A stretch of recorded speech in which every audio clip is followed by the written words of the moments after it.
Harga sejumlah kebutuhan pokok di pasar tradisional Terong Kota Makassar mengalami kenaikan meski sebagian harga komoditi terpantau normal. Fenomena naik turunnya harga kerap terjadi jelang dan saat Ramadan.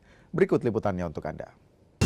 Ya saudara, memasuki hari ke-7 bulan puasa di Kota Makassar ini memang beberapa komoditas selalu mengalami kenaikan harga seperti itu. Dan ini juga terjadi di beberapa bahan pokok. Salah satunya di tempat saya melaporkan saat ini di Pasar Terong Kota Makassar ini beberapa harga komoditas naik, bahkan ada yang mencapai hingga 50%. Seperti apa naiknya harga sejumlah komoditi di Pasar Terong Kota Makassar ini? Kita langsung bertanya dengan salah satu pedagang telur yang ada di Pasar Terong Kota Makassar dengan Ibu Nuri. Selamat pagi, Bu. Ya, selamat pagi. Oke, Bu, ini kan kalau bulan puasa harga komoditi biasanya naik. Kalau telur ini sendiri bagaimana, Bu? Apakah mengalami kenaikan atau turun atau stabil?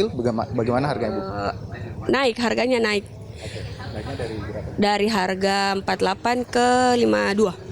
Itu per raknya ya? Peraknya. Nah, ini kalau naik harga begini apakah mempengaruhi pendapatan atau penjualan? Biasanya orang datang itu menurunkah pendapatannya per hari atau seperti apa? Ya lumayan menurun sih karena biasanya kan harganya stabil 48. Langsung naik 52 itu kan pasti pembeli agak kaget kan. Kenaikan harga ini mungkin boleh dijelaskan, Bu, ini kira-kira pengaruhnya apa? Apakah memang dari distributor atau seperti apa? Dari distributor. Kenaikan harganya dari distributor. Terus kebanyakan sih pengiriman ke Kalimantan, Papua. Jadi dampaknya ke kita naiknya. Dampaknya ke pedagang yang langsung di penjualan yang kayak pasaran begini. Terus dari langkah-langkah pemerintah apakah sudah sering datang lakukan sidak seperti itu atau selama ini seperti apa di Pasar Terong?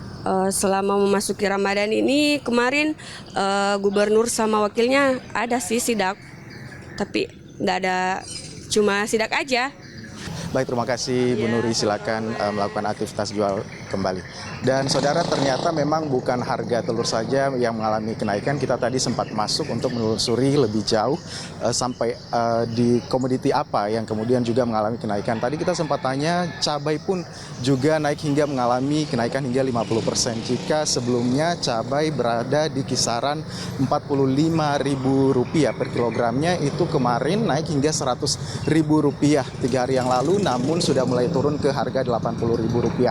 Untuk harga daging seperti daging ayam dan juga daging sapi di Pasar Terong Kota Makassar ini masih tergolong normal di kisaran Rp120.000 untuk daging sapi, dan juga untuk daging ayam ini di kisaran Rp29.000 per kilogramnya. Tapi tetap mereka berharap harga stabil ini tetap bisa berjalan hingga memasuki Hari Raya Idul Fitri. Saya Gufran Lamata, Harama Pratama, Kompas TV Makassar, Sulawesi Selatan.